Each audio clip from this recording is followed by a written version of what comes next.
NHL Nightly with your host, the sportsman, a.k.a. Peter Lebowski, a.k.a. Jeremiah Maxwell. And with him, as always, maybe Perlo, Wisdom, and Rico in Barry. What up? Hey, what up?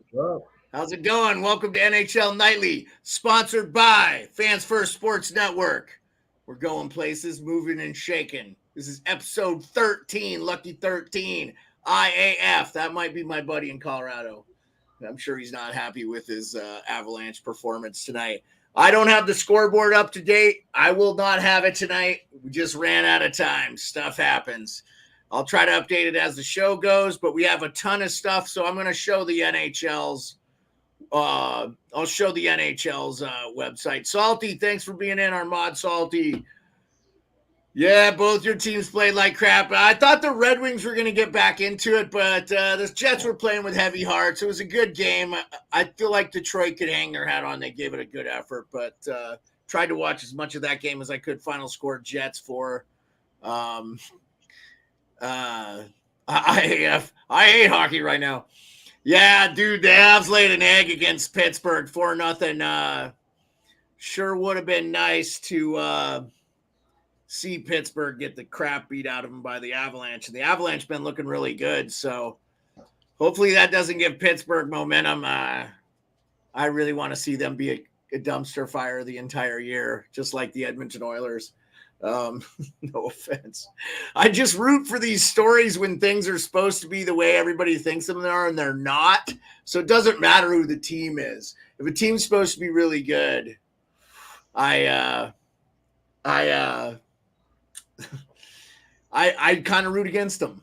So Ducks 4-3 in overtime give the Boston Bruins their first regulation loss of the season in Boston, no less. Did not even tune into that game. Felt bad. Hurricanes come back and beat the Kraken 3-2. I think we've talked about this on the show, boys. Kraken are in trouble. I think it'll be good for them to miss the playoffs, honestly, though. They really do need to get some of that high-level talent like Vegas has got. I love the team they put together. They had a nice little playoff win and beat the defending Stanley Cup champions and made it to the second round and gave Dallas all they could handle. I think that was a great story. I think they're okay not making the playoffs for a year or two. Probably wouldn't be bad. So,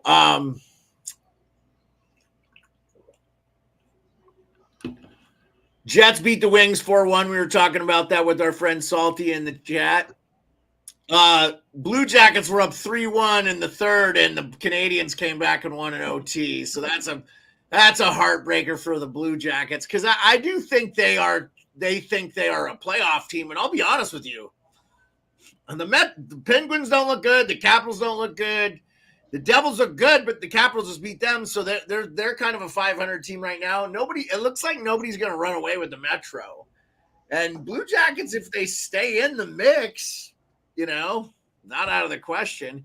Anyway, just Senators are losing 3-2 to the Isles. There's 5 minutes left in that game. Leafs are up 2-1 on the Stars. Thought this would be a real tester for the Leafs, but the fact that Scott Wedgwood is in net, I kind of like, I don't know if that's – but this is definitely the best team your Leafs have played this year, Rico, and my opinion, and a lot of people's. Flyers are beating the crap out of the Wild 6-2. Do not F with the Flyers this year. And the Blues are up 2-0 on the Flames. That's going into the first or going into the second. Supposed to be starting here any moment. And we're 0-0 through 1 with the Edmonton Oilers, New York Rangers. Those are the jerseys I got behind me. That's going to be the rest of the game. The story of the day, before I shut up and let Rico and Perlo talk, is that Shane Pinto is suspended 41 games by the NHL for gambling. And before we go into it, I read the rules. This is what I understand. NHL players are allowed to gamble on non-hockey stuff, just not on team premises. So he bet with his phone or something while he was in the locker room or something. I don't know the extent. All I'll say is somebody tweeted it out, and I thought it was hilarious. Todd Bertuzzi ends Steve Moore's career, gets 20 games. Dude bets on his phone at the team facility. 41 games! Now, I know things are different now. It's odd. What are your thoughts on this whole situation? Rico, I want to hear from you first. With Pinto, man, it's kind of weird that it just got covered up for a little bit. But I got one saying. I'm just waiting for someone to spill the beans. No pun intended. Get it? Pinto? Beans? Somebody's got to spill the beans. Yeah. No? Somebody, hey, Anybody? to throw Okay. in that terrible joke. Yeah, real quick, to throw in on that terrible joke, somebody in the chat today on Daily Face-Off, when I was listening to Saravelli talk about it, said, Shane Pinto's going to be driving a Pinto soon. And I said, there's like 3 of us that know what the fuck a Ford Pinto is Yeah. in this chat because it's Yeah. such an old car. And I was like, yep, I was right. Anyway, I thought that Pinto joke The was engine great. in the back. The engine in the back, Pinto. Anyways, yeah, there's not too many people that certainly know what a Pinto is or the fact that it had the engine in the back of the car. But anyways, you were saying, just think about this. Think about this for a second, okay? They were having like serious, I know this is going to sound crazy, but they were having serious problems with Pinto. He wasn't taking the dollar. I don't know. It sounded like he was just asking for the moon and he was going to sit out. Now, if you want to get out of that situation and you know that Pinto likes to gamble, you see what I mean? Because now he has to take his contract that they offered him to begin with. So whatever he was asking for, he has to take it, because if you're not under contract, your suspension doesn't start until you are under contract. So he now has to sign his contract right away, which is basically like $867,000 or something like that. He was probably asking for 3 or 4 million. And now I heard he was asking for $2 million a year. 2 million. Didn't he get flagged by, like, didn't the betting site flag the NHL? Isn't that the story of how it came about? So, like, how the hell does a betting site, I guess, know you're on team premises when you're making that bet? Yeah, I don't know. It's all so here's what it is. Information get out. All the I think they have to, right? So all the IP addresses. So if you use your cell phone, right, and it pings off a tower near a building, they know right where you are. That's how they find people. That's how law enforcement find lost people and shit. If they have cell phones, they're able to get. So I'll just say, if it's the gambling sites, probably because it, like, isn't only certain gambling stuff allowed in Ontario, and like some of the other provinces don't have gambling, right, or something? No, no, gambling is legal. All well, but I hear a lot of it on your Canadian, when I listen to sports, and I hear a lot of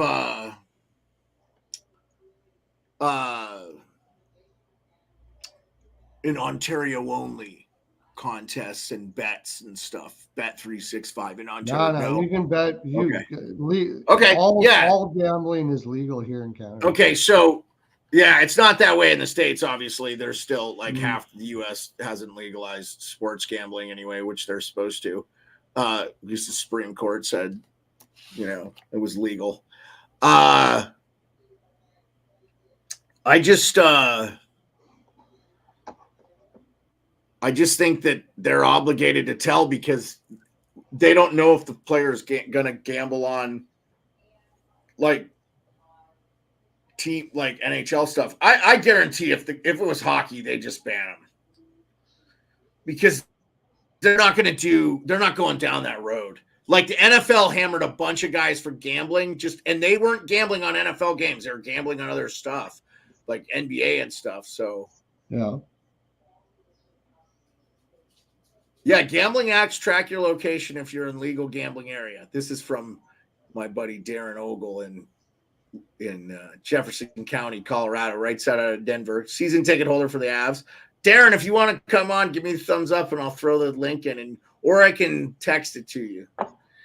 But anyway, Darren's an old Army buddy of mine. I love to hear it. I know he watched the entire Avs game and was not pleased. They had some chance. I just felt like they didn't get any puck luck either in that game. So there's that. Yeah, didn't get to watch the Seattle Kraken game because once again, blacked out for Alaska. Like, NHL, what the fuck are you doing? Perlo, go ahead and give your thoughts on the Shane Pinto. Well, we were just like I was saying, I think it's kind of suspicious to me because that kind of information just doesn't seem to get out. I mean, there's lots of players that gamble on hockey. Are you kidding me? Well, Tons. and I wonder. So, like, what why would this one person in this time when they need to get out of his contract, all of a sudden it comes out that something seems fishy to me, man. Well, and I wonder what site it was he was gambling on. I'd be curious because the NHL has absolutely no problem taking money from all these gambling sites. Right.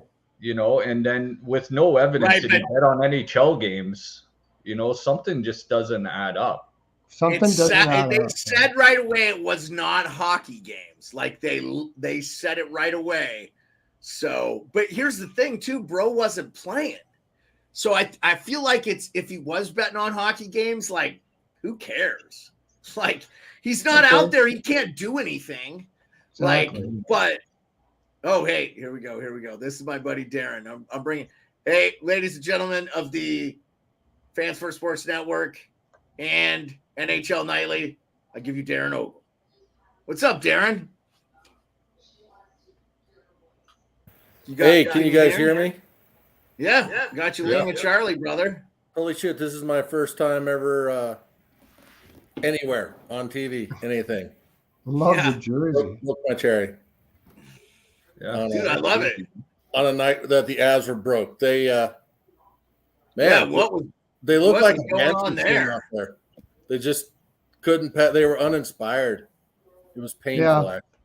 I think we had a theory that like they were 2-12 going into New York the last 14, and apparently I read that it's New York, right? So I think they go there and usually have a good time before the game. And Rico brought up a good point. Like if you were a coach, you'd say, look, you know, we're 2-14 against this team. We got to, you know, they could be a playoff team. Let's not hang out before the game, maybe after the game. If you like, or Rico said, if you win, you can hang out after. If you lose, we're heading right out of here. So I think that might be it there. Yeah. I don't know. Maybe the boys wanted to stay in New York for the night, and they're like, "Listen, man, you're 2-12 against this team in your last 14. We're out of here if you guys lose to the Islanders. If you guys win, we'll stay in New York for the night. You know, just keep it to an adult level because we got to take the next flight the next day." But it's a good theory. I don't know. They were 0-for-5 on the power play. That didn't help either. And like I think they outshot Pittsburgh, didn't they? No, I think no. You're right. It was close. It was like 2 or 4 shots. But they still had. You guys are talking about that. I'm kind of thinking that Mac probably did go out to dinner with his best bud Sid, and Sid put some shit in his dinner or something. That's exactly what I was gonna say. Yep. We think alike, sir. We must know each other. I was gonna be like, he had dinner at Sid's and he roofied his ass. Right? And then Mac brought the leftovers to the locker room, and everyone's just like, "Hey, yeah, from Colorado, they're smoking some." 1,000,000% think it was that shit. Yeah, Malkin came by and gave him the wrong Russian gas too. Yeah, and then he shoved his stick up rent in his nose. But yeah, I was just sitting here thinking, as you guys were talking about the game, I'm like, nope, fucking Sidney Crosby put something in McKinnon's water at the dinner table or something. So it's, I was like, no, no. And I didn't, and I'll say this, I didn't notice McKinnon a lot in the game. what I watched. I had to turn it off. That was 3-0 because there was too many other good games on. Detroit was going to look like they were going to make a game out of it for a minute there with the Jets, but they weren't able to pull it out. And then, Senators, Islanders, that game's over, by the way. 3-2 Islanders win.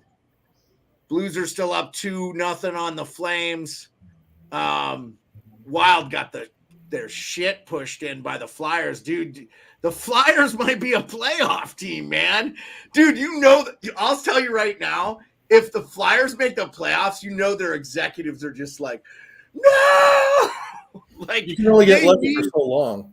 They've got – go ahead, Perlo. Go ahead. Tortorella, man. I know. I've been praising Tortorella. I say he's between him and Trotz, the greatest coaches of this generation. Amazing. And people give me crap for that because Tortorella's got a personality. I like both of them, dude. You're not going to get anything. I mean, Trotz won my team a championship, and Tortorella won my wife's team a conference final, and he won a Stanley Cup with the Tampa brilliant. Bay. You got Vinny LeCavalier to play. As a handicapper, how about the Ducks down 3-1 to the Bruins, undefeated Bruins and Reg Leo in Carlson. Boston, come back and win in overtime. Mason McTavish. Boston. I think he's a Swiss guy, by the way, Darren. Mason McTavish is a Swiss guy. Darren's a Swiss citizen. Yeah. So his favorite player is Max Zuccarello, right? Isn't Zuccarello a Swiss guy? Nico Hischier. Got to go with Nico. Nico Hischier's really good. That's Nico's fantasy team. Kevin Fiala. Still have a place in my heart for Andrighetto. But the Avs outshot Pittsburgh by 2, 31-29, just FYI. Yeah, no, I was saying before you came on, Darren, I don't know if you heard, I really thought the Avalanche played fine. They just got zero puck luck. They turned the puck over a little bit more than I wanted to see in the neutral zone, but really for the most part, like Pittsburgh was just opportunistic and took advantage of they pressured well defensively in the O zone. Well, yeah, that's it. And Pittsburgh was collapsing 2 on the puck, sometimes a third, and the Avs just never adjusted. And watching the Avs, I saw all the preseason games, the other 6 games. They looked lackadaisical. I mean, they couldn't pass the puck. They couldn't find the seams. They found them all season long. They just weren't seeing the ice tonight. I think that's what it is. And I think all credit to Pittsburgh. I mean, I get it now. They're 3-3. They're people wondering if they're going to make the playoffs, but I mean, they're a good team. And they played some hard ass hockey tonight, and they just wanted it more the Avs, and the Avs just were kind of overwhelmed by Pittsburgh's effort, I think. I don't think it was skill or I don't. Yeah. I mean, I'm a homer, but I'm not going to call it puck luck. I think they just got out efforted by Pittsburgh. They just went after it more, and the Avs were like, I'm tired. Well, think about it too. Pittsburgh's coming off. They got beat badly at home by the Stars the previous game. They didn't have to leave home. They weren't on the road. The Avs are on a road trip. This is not the first game of the road trip. I didn't hate the Avs' effort. I mean, I know they didn't score a goal. Darren and I were talking on the phone earlier, and we talked a little bit about the idea of maybe Patrick Kane being on the Colorado Avalanche. I think that would be the perfect fit for them. No, we talked a little bit about this before, right, boys? Perlo's a real big fan of Patrick Kane going there. No, I like it. You go on Cap Friendly, and then you're like, we're 300,000 short of the league minimum. I'm not a fan. I'm not. I would mean it'd be great if he went there, but there's no way Colorado is going to take Kane. They're an analytics team, and Kane is horrible analytically the last 2-3 years. They would not accept somebody like Kane. At this stage of his career. I don't think Colorado would do that. Leafs are up 3-1. And there is sort of another semi-unique aspect of the Avs and their management, McFarland and Sakic. I don't know. I can't speak for other teams. I've been an Avs fan since I went to my first Denver Spurs game in 1975. But I do know that a lot of times when they're talking about bringing a guy on, making a trade or signing somebody, McFarland will go to some of the guys like the McKinnon, the Rantanen, the Cogliano, the Jack Johnson, and they'll ask him, what do you think about this guy? What do you know about him? Guys have been around for a while that know other people in the league. Is this guy going to work well in our locker room? Because I think that's what the Avs really pride themselves on. And I know we talked about the McKinnon being a little bit too much at times, but the locker room chemistry is so good that he gets away with that and people buy in. And I wonder if that's not an issue for Kane, if they don't think that he'll really fit in and gel with the guys. I know kind of from what I heard, like Thomas Tatar, that whole anomaly where everybody was saying, nah, Pittsburgh, he's going to the Islanders, somewhere in the East. Then out of the blue, an hour before it's announced he's signing, people are seeing him skating at practice with the Avs because they thought he'd do good with it. So it's kind of a personality thing. Is he with them this year? As much as I like the idea of a Kane, that skill coming, I don't know if he fits. I don't know. Dude, coming from a guy who watches the team, I love hearing your opinion on it because, dude, you know your team, man, and sometimes you're like when the Caps traded for Marty Erat and gave up Philip Forsberg, I was like, that feels like a bad trade, and then I was not. That was a horrible trade. Maybe the worst trade in NHL history. It's up there. It's up there for sure.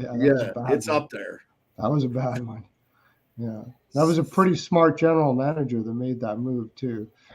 And David Boyle. You think he's been doing it for a long time, 40-something years? He just pretty retired. Intelligent dude. Just had a bad day. That was a bad day. Yeah, he fleeced George McPhee, but George McPhee got the last laugh. He has a Stanley Cup with the Vegas Golden Knights now. So David Boyle never won a cup. No. But he did do he was a hell of a GM, man. Yeah, he's just like Chris McFarland, which I try to remind people, like he gets all indignant. Joe Sakic never take Patrick Kane. I go, well, Joe Sakic is the president of hockey ops, and the general manager is Chris McFarland for the Colorado Avalanche. So we're clear. I believe he makes the personnel decisions. I'm sure Joe Sakic supports. If he brought in Patrick when Sakic Kane was manager, it was still more of a 80-20, 80 Sakic, 20 McFarland. And I think they've kind of switched it 70-30 McFarland Sakic.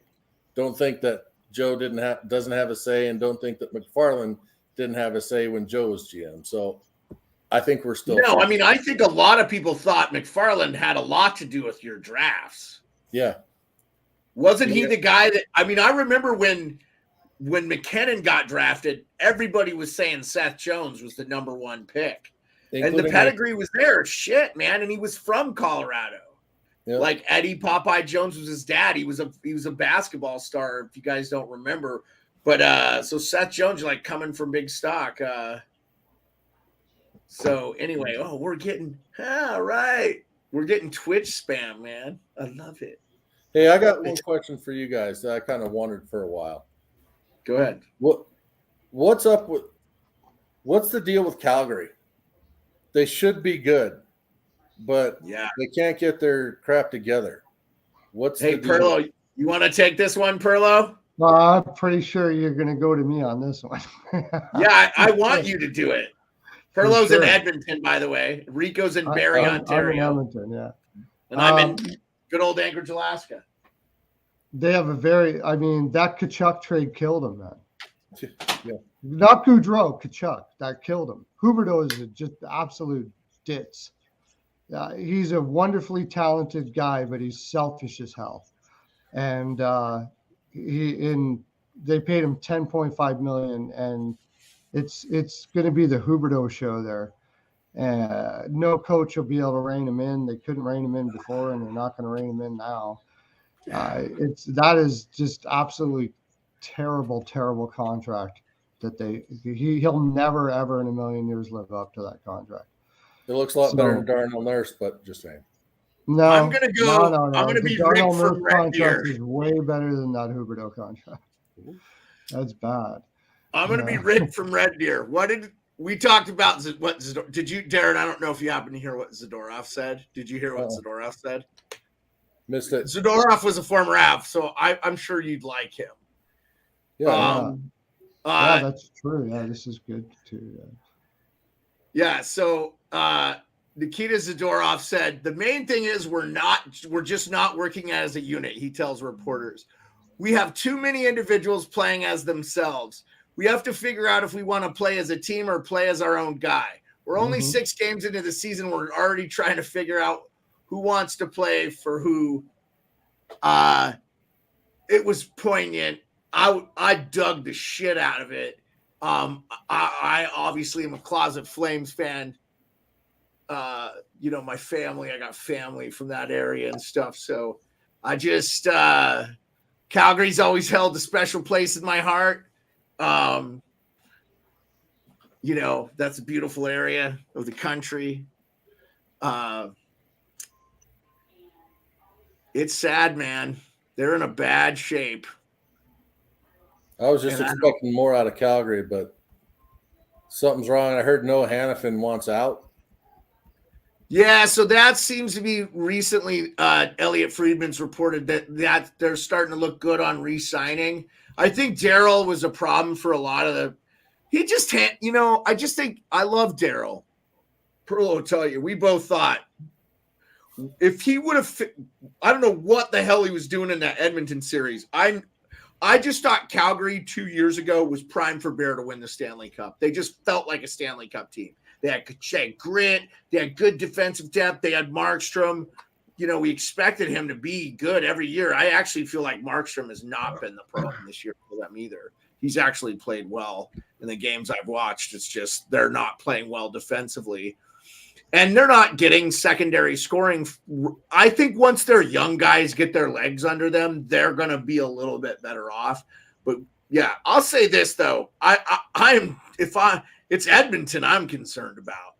Like if I'm an Edmonton fan, I'm losing my mind. We talked about this yesterday. I don't want to go into this too much. By the way, Rangers are up 1-0 on Edmonton. So yeah, I think Leafs are going to win that game again. Knowing that Scott Wedgwood was in there, I think Matthews make it 4? It's still 3-1. Okay. 3-1 with 2:58 to go, though. But the news is Tyler Bertuzzi and Mitch Marner. Is that Marner's first goal of the year, too? I thought Marner hadn't netted a goal yet.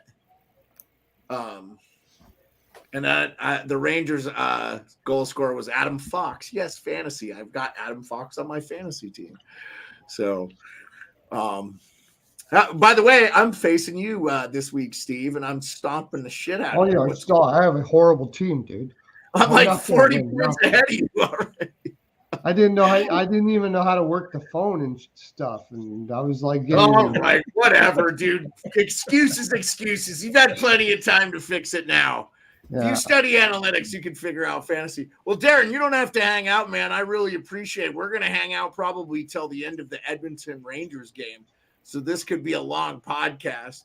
So I don't want to keep you, but you're welcome to hang out and just BS with us and talk hockey.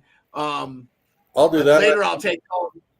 I'm sitting on my couch for 6 weeks with nothing to do. Show the cast. Show the cast. Show the Av theme cast. I showed the boys yesterday. Hey, boys, look at his cast. I told him fucking quit cage fighting on the weekends, but he won't listen to me. Yeah, well, the cage is a long way away, and I can't get out of my apartment. So, to hell with it. It's you got one of your boys there stopping in, by the way. What? Yeah, Andrew, we talked about Pinto at the beginning of the show. You can go back and watch the beginning. We kind of went over it. We could talk about it later, but we'll take calls later maybe. But yeah, just go back and watch the beginning of the show, man. We talk about Pinto. That was what we led the show off with. So go ahead, Darren. I'm sorry. What were you saying? I forgot, but I know the interesting comparison with the Bertuzzi hit on Moore for 21 games. 20 game suspension, and then Pinto gets 41. I guess I can kind of rationalize that from the league standpoint in the fact that different time. Well, different time, yes, but I think the big thing and thinking about like basketball, baseball, even like the Pete Rose thing, they're trying to make a statement. They're trying to protect the integrity of the game. I mean, they got I get people complaining about officiating, but gambling kind of affects the integrity of the whole game, and it's a perception. It's a PR thing. So they have. I 1,000,000% agree with you. I that is 100,000% the reason he is getting a 41 game suspension. That is half the season, if you do not know, folks. So, and they are counting the beginning of the year for him because even though he's not under contract, don't ask me how the F that works. But Ottawa's getting him for cheap now, right? They're getting him for cheap for at least this year now. Honestly, if you're Pinto, you signed for the men. Yeah. Be like grateful that you didn't get like sent to the minors and released. It's not only that, you can't start a suspension until he signs. Because I'll tell another thing too, if that would have happened, if they had released him for the condition, Edmonton would have picked him up and it would have just made me mad because everybody would have justified it. Oh, yeah, but they need the help. I only read the headline, and I get the contract thing, but I thought something said that the suspension was retroactive to the beginning of the season. It is.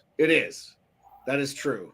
So, I read. But you still have. Okay, but you if have he to signs sign in February, does the suspension start there or back in October? No, I think that they are counting the beginning of the NHL season as the start of his suspension. So he's already served like 7 games in their mind. Okay. So Maybe. I believe this too, and what I've read from Frank Saravelli and Elliot Friedman and all the Bruce Garriock who broke this story. We should give Bruce Garriock the credit for the breaking of this news. But I first saw it from Saravelli, and then I was on his show, and Matt Larkin was on for him today because he was traveling. So he broke the story while he was traveling. But anyway, he broke the story from Bruce. I thought Bruce Garriock. If I'm out of turn, somebody let me know in the chat. But I think Garriock he covers the Sens, broke the story. But from what I understand, the Senators have known for months. Like this happened in August or something that they learned. So, no, but for me, no. I think the NHL asked them to keep it quiet. And what I think is amazing is they were able to, because in this day and age, nothing is secret for very long.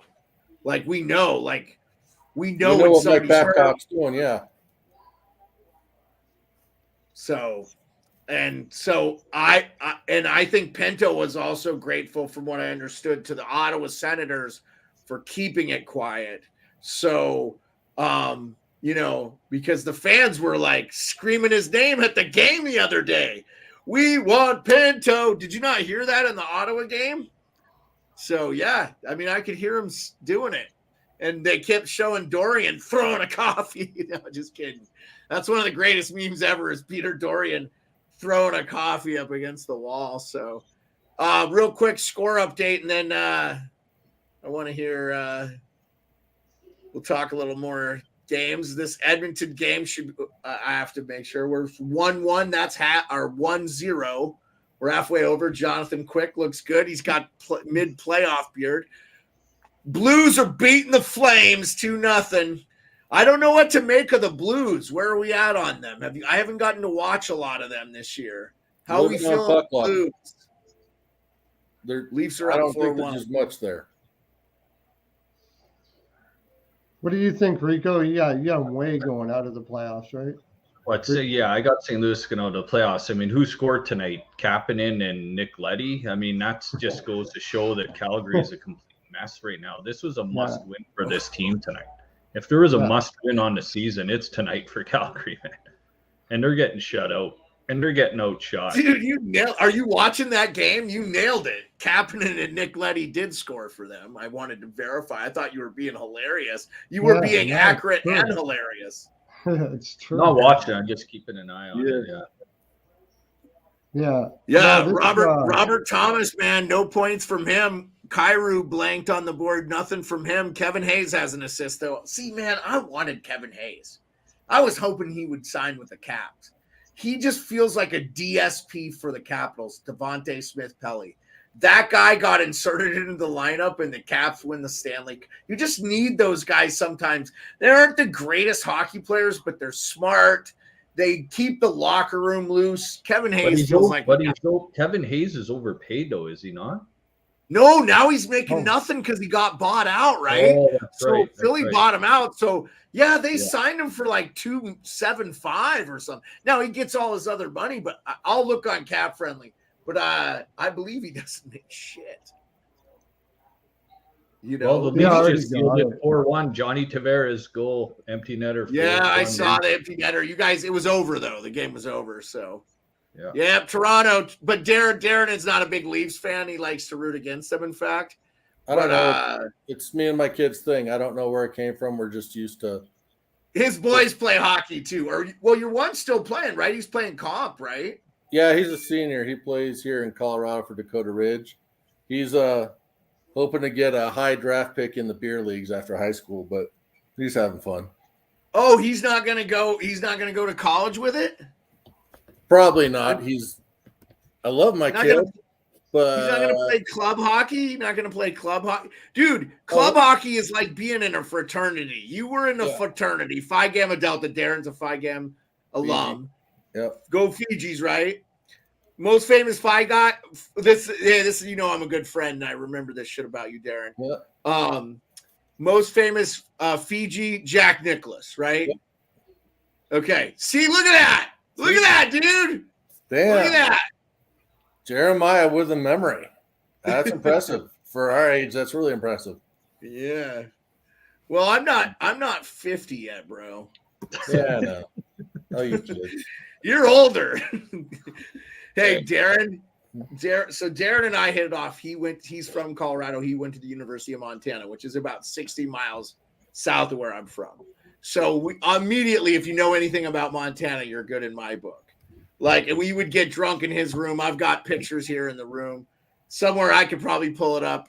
We're behind a Montana flag that's in his room. We're wearing cowboy hats and drinking beer and listening to REO Speedwagon and trying to get out of the next trip to Thailand by you came up with the idea of field expedient hang gliding.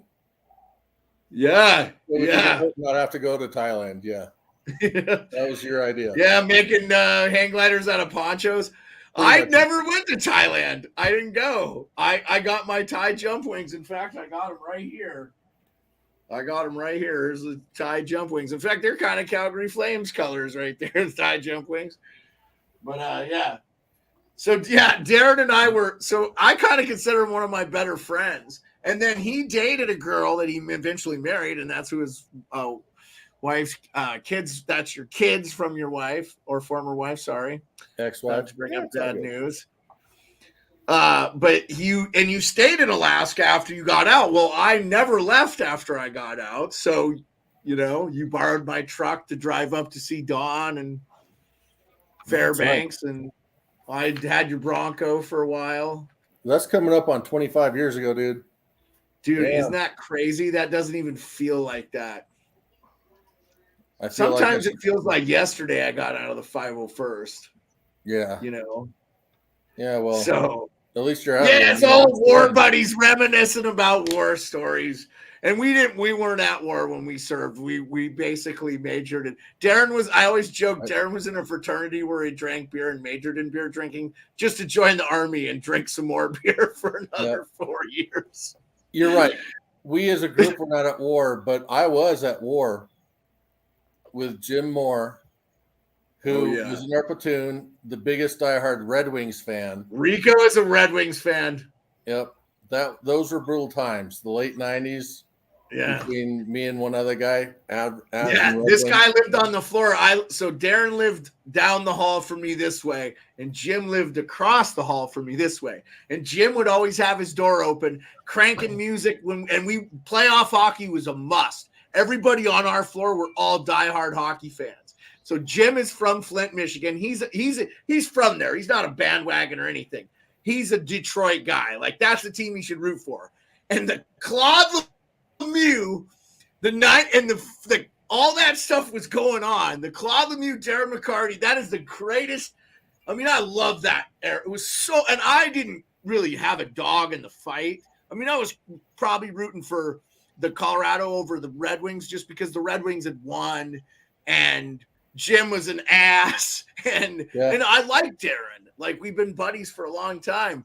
So, and I love Jim, and I don't really care now, but I always just root for the underdog. And of course, I rooted for Ray Bourque, which was not a popular thing to do here in Alaska because Scott Gomez played for the Devils at the time. But you still won 2, man. I mean, like, it's good. You still won 2 cups, bro. It is, but I remember the Red Wings Avs rivalry did spill out onto our floor between me and Moore.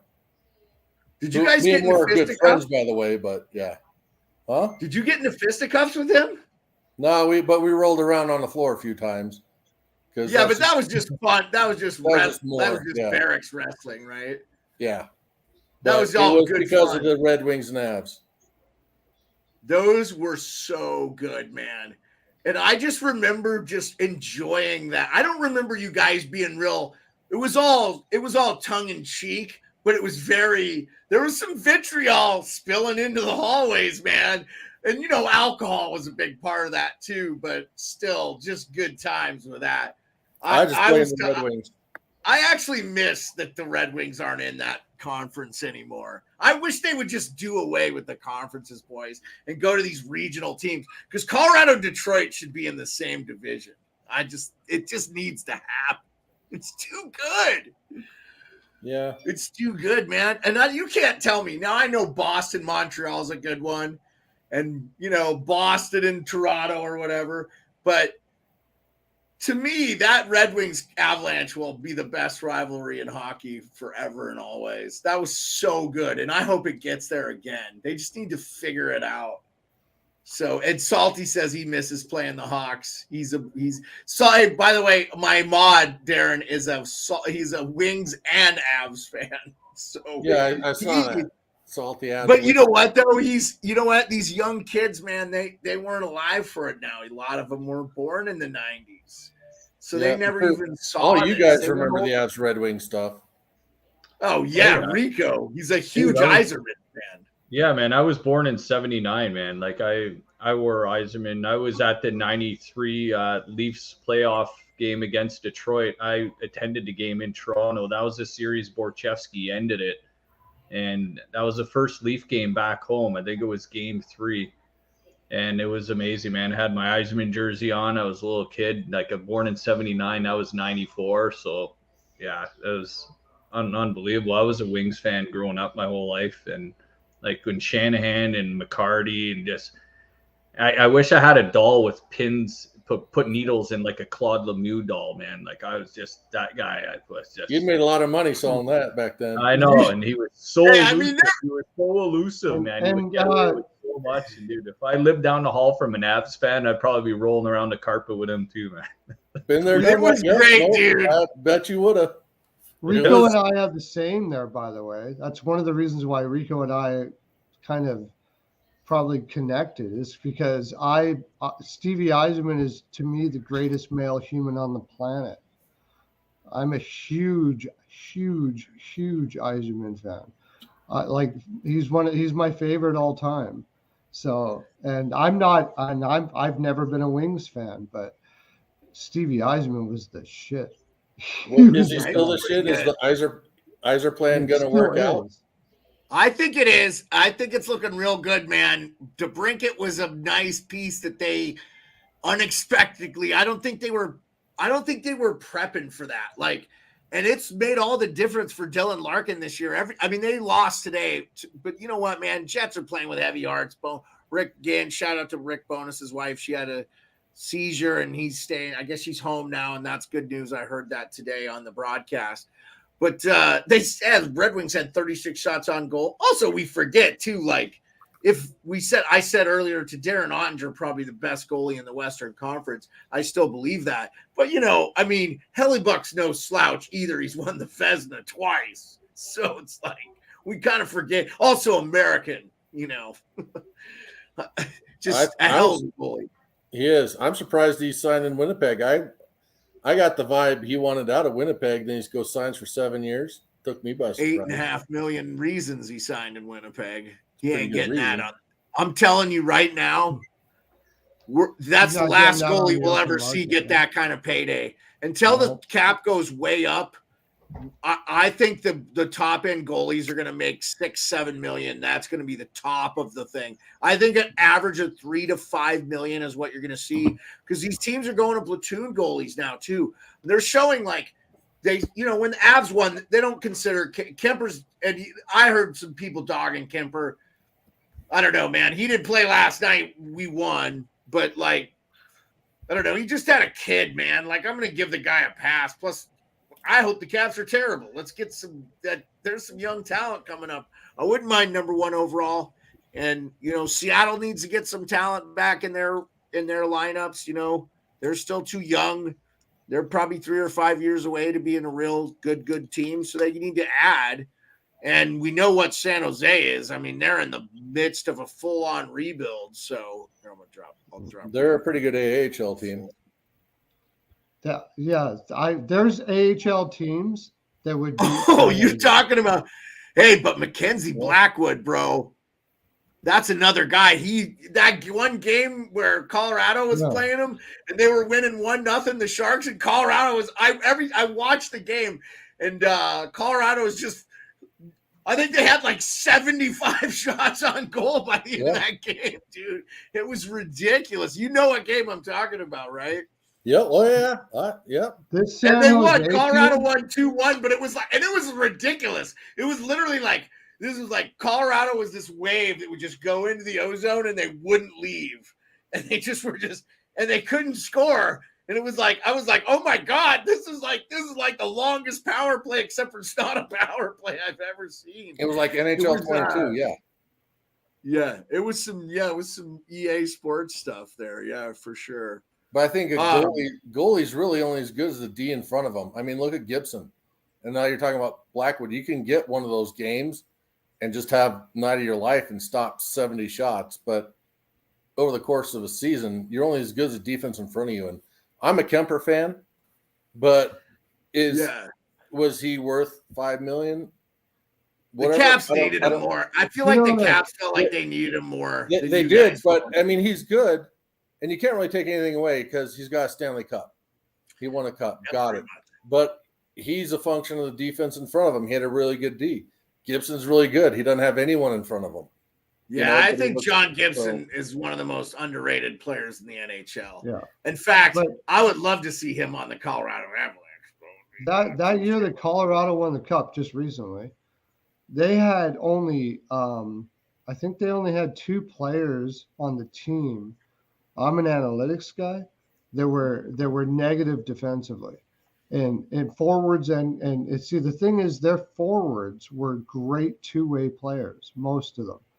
And the defense, of course, we already know, right?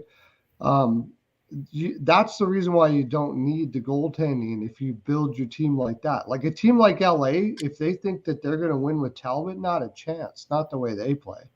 Same as the Oilers.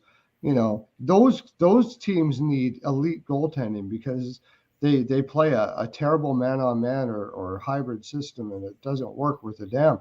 But a team like Vegas last year, when they had Hill Logan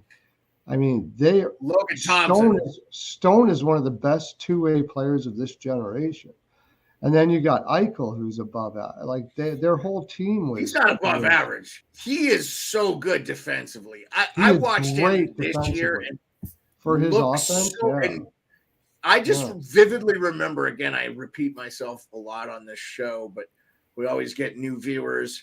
And I just remember 2 plays where Eichel went down and skated with McDavid, took the puck right off his stick and threw it back up. And up one time, I know it led to a goal. And just remember seeing it and being like, okay, he just ripped the big. It was the reason I thought he deserved the Conn Smythe over Marchessault. I just felt like his two-way play, and he had really good numbers too. He just didn't have all the goals that Marchessault had, which, I get it. There's a lot of people that thought the year that Ovechkin won it, Kuznetsov could have got it. Don't disagree. It is what it is. Probably makes it even more pathetic that Kuznetsov has never played like that ever again. Eichel should have had it last year. I agree. Yeah. And then you have Carlson, who's an elite defensive forward. Like, their forwards, not all of them were the greatest. I think Cotter was the only one that was really below average. Cotter wasn't with them last year, I don't think. Yeah, and they didn't play him, and that makes sense, right? So yeah, he wasn't with them. He was playing in their AHL. All these teams that think that they don't need goaltending, you better look at the rest of the team of Vegas, man. That team is unbelievable. Yeah, but I'll say this though, Aiden Hill is, Aiden. It's just like I'm seeing the same thing with Justin Wool in Toronto. He's a big goalie. Oh yeah, I love Wool. Doesn't overplay. He just stays. I think a lot of times the players overthink it. Got a lot of guys shoot in the same spots. I'm wearing Doug Gilmour. Rick Smith, Canadian legend, Olympic gold medalist. Oh, yeah. Rick Smith in our chat. Nice to have you again, Rick. Appreciate you showing out and being and supporting. I love it. I wore the Doug Gilmour. We were talking about Calgary a little bit earlier. And I just was like, I'll rep the Flames, man. I had the Flames jersey. So 2-0 Rangers, by the way. Dude, I'm saying if I said 10 games, if they go 10 games, they don't get another win. I think they are going to fire the coach. Yeah, what are they going to do? What can they do? Anything. What? I know they shouldn't. They shouldn't. But I don't think they should.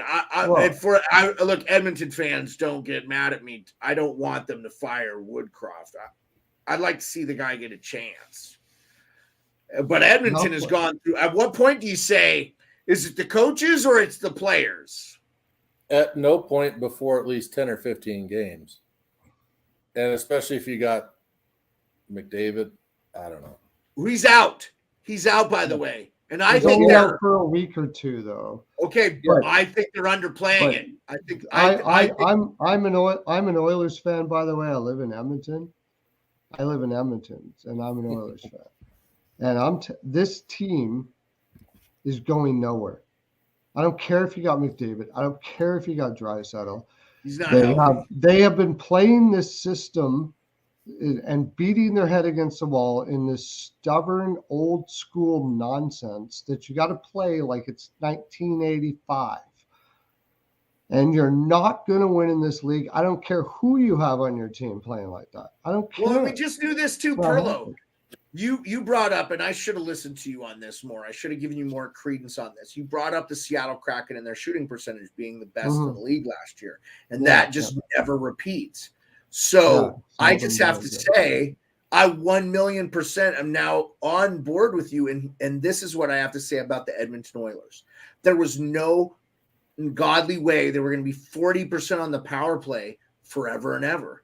That's a lot of puck luck and stuff too. And there were goals that they scored. I was like, that doesn't happen to every team. That's a good point. It's going to be a point when you're not getting those goals and that puck luck. And I see a lot of the perimeter play from them and not really doing, and then I just think those MFers thought they were better than they are.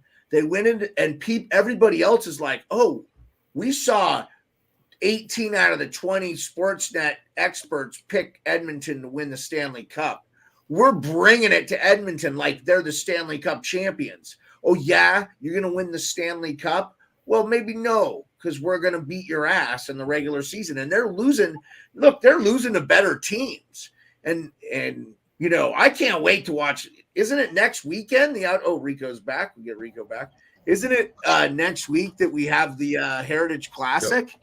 Like, Thank you, by the way, KQ. I appreciate you if you're thanking, Yeah. or if you're thanking Darren for his sick jersey, that's awesome too. Mine's just a 20th anniversary McKinnon jersey, just like everybody else has. So I'm pretty sure it's yours. Here's my Avs jersey. I'll get my Avs. I couldn't find an Avs thing, so I've got this. See, that's sick.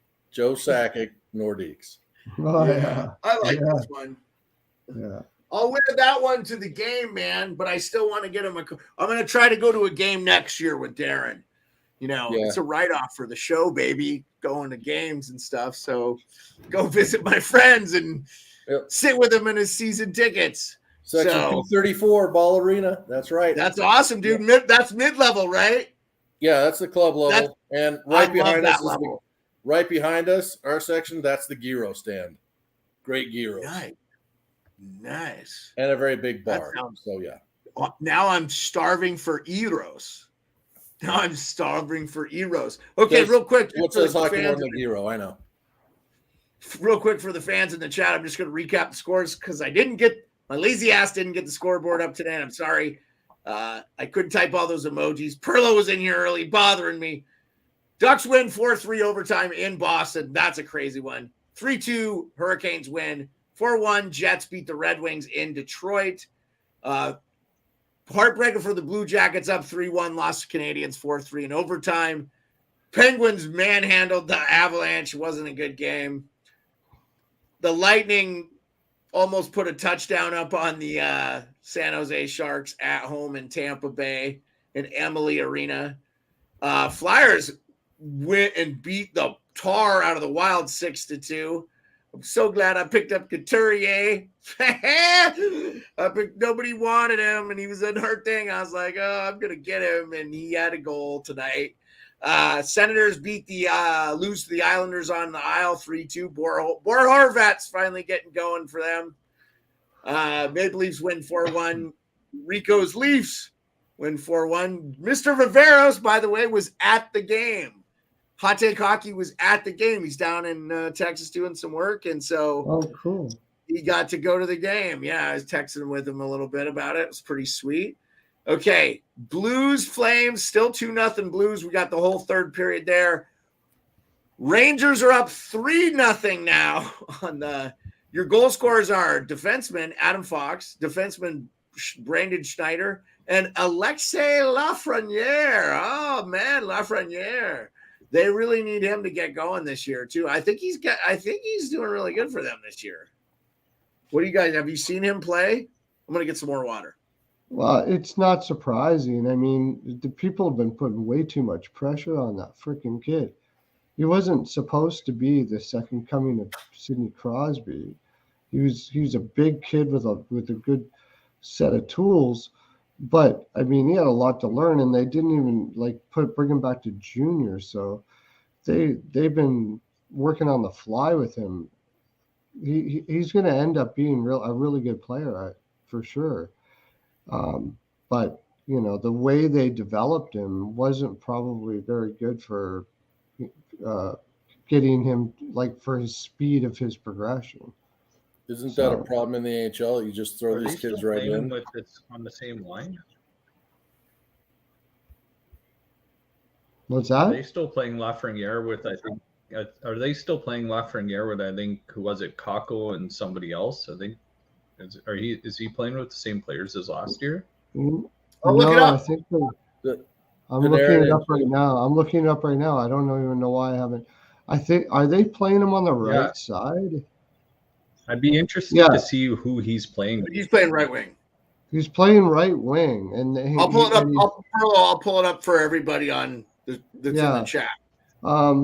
He was struggling with that. That was the other thing. He was drafted as a left winger, but they had Panarin and Kreider already, right?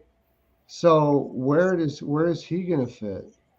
And the whole thing was that they had to convert him to a right winger, and he's not a natural right winger.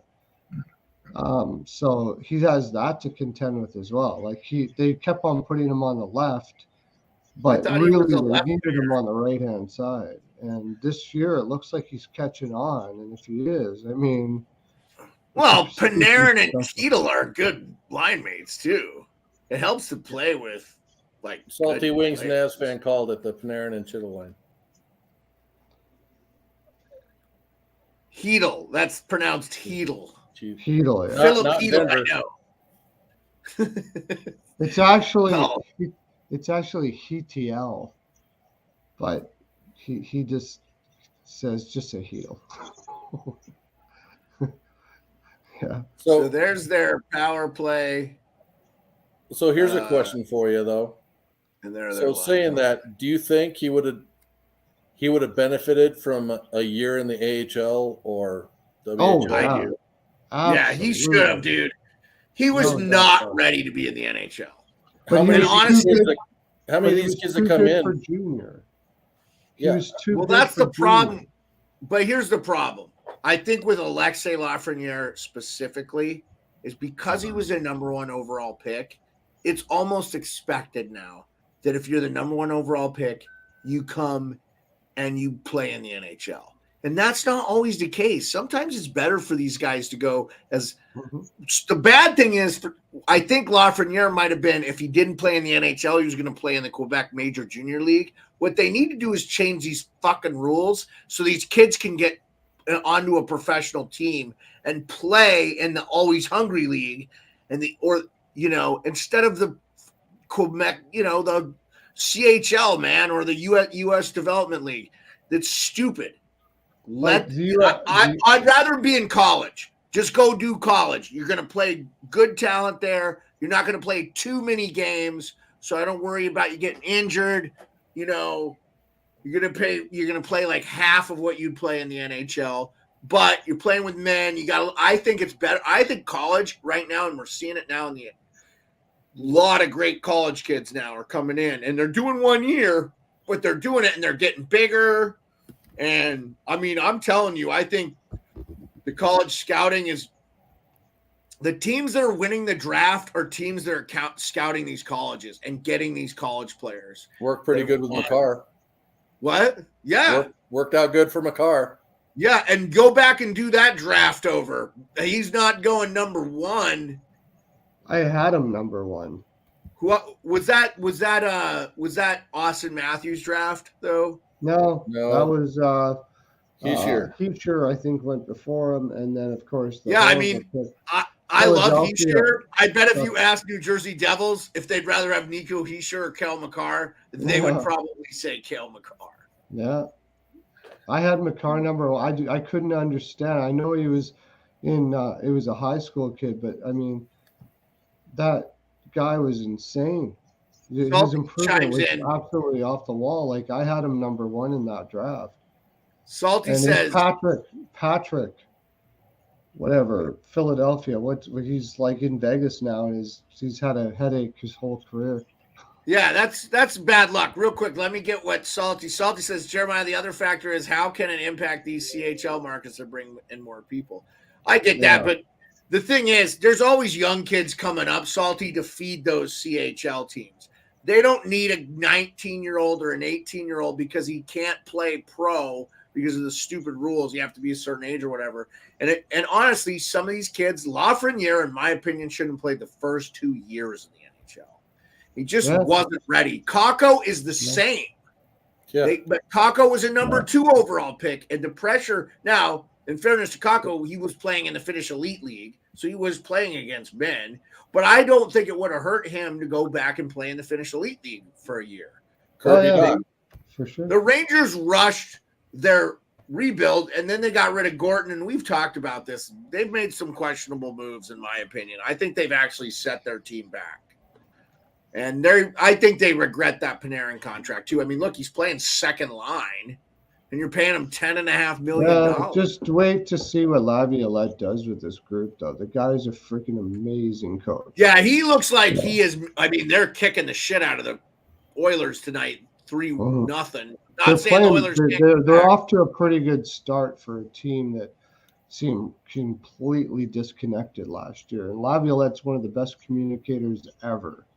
Yeah, I just think the Caps we're so banged up and so beat. I don't think Laviolette. I mean, he got him to the playoffs 2 years of the 3, and the last year they had the second highest,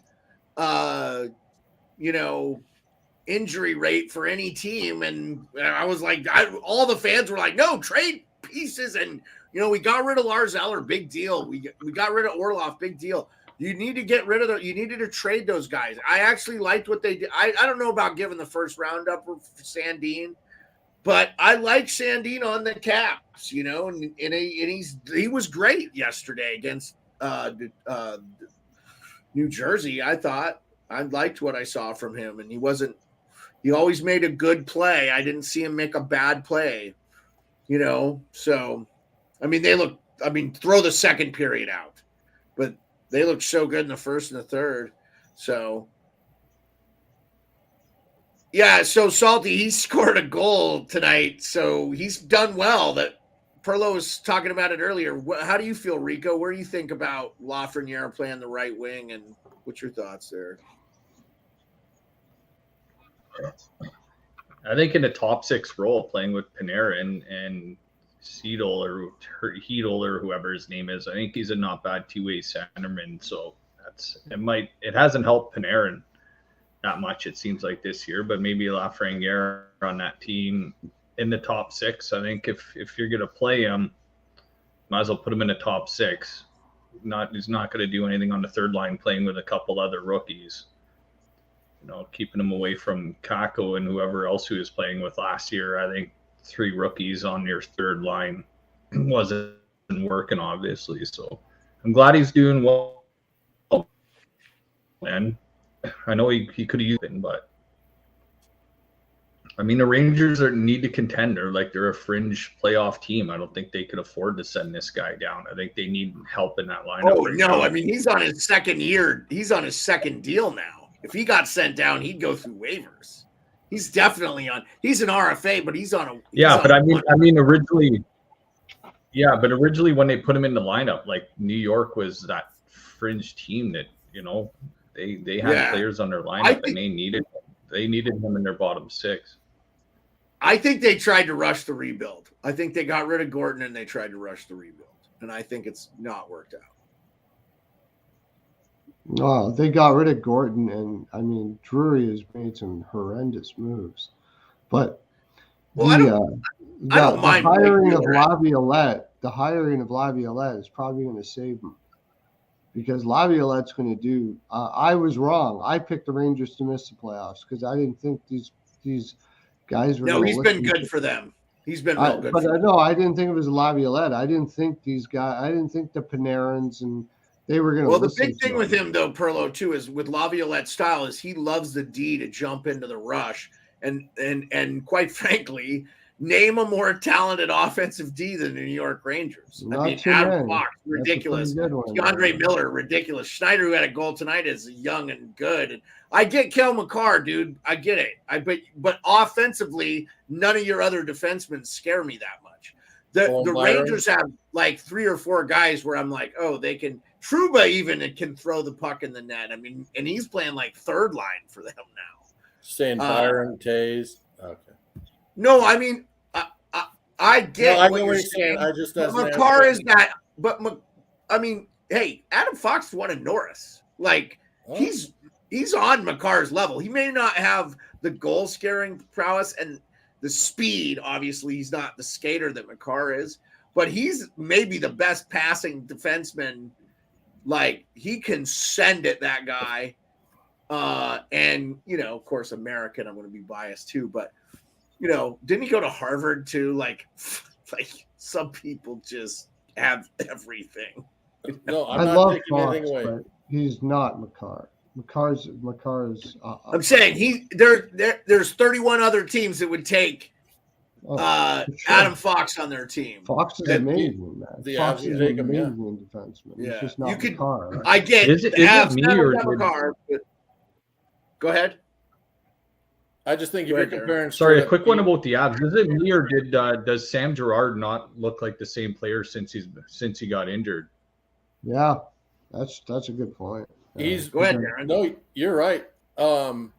I mean, he took that hit. I mean, you break your sternum like that, you can come back and you can heal from it.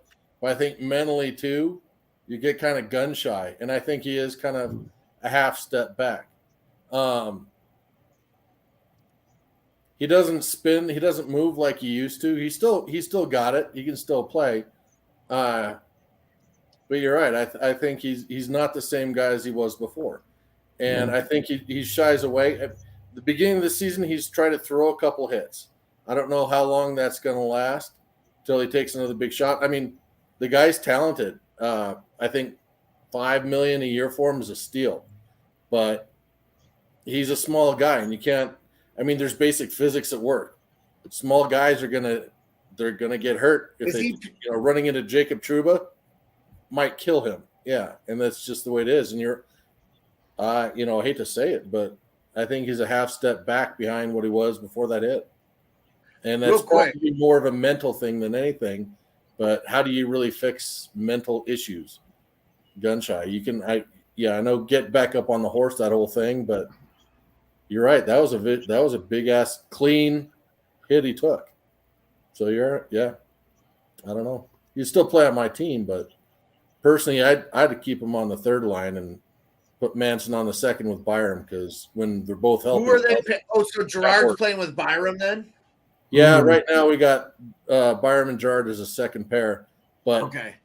I personally, if Manson's fully healthy, I like the Byram Manson better, because then you have kind of the heavy hitter, and that releases Byram to, as you're saying, jump up and become elite forechecker, Bowen Byram, and he's up in the play on the offensive style, and Manson can cover the back. But Manson hasn't been healthy since somewhere in the middle of the playoffs of that cup run.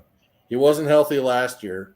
He tried to come back in that Seattle series, and he's admitted since he had no business being there. He was just hurt too bad.